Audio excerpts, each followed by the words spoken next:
PT Kereta Api Indonesia Persero di Pre 4 Tanjung Karang menguji coba jalur ganda dari stasiun Martapura, Tiga Gajah, Batu Raja sepanjang 34 km.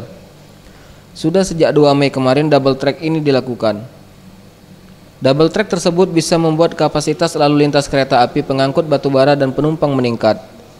Kepala Stasiun Martapura, Umar menjelaskan, saat ini jalur ganda dari Stasiun Martapura sampai Batu Raja diuji cobakan sepanjang 34 km.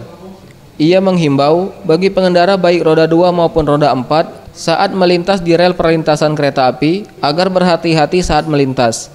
Sesuai dengan Undang-Undang Nomor 23 Tahun 2007 bahwa palang pintu bukan alat pengaman utama dan bukan merupakan rambu-rambu lalu lintas.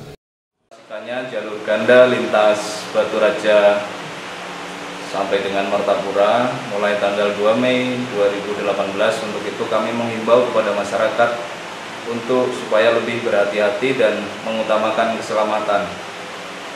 Karena sesuai Undang-Undang Nomor 23 Tahun 2007 bahwa palang pintu bukan alat pengamanan utama.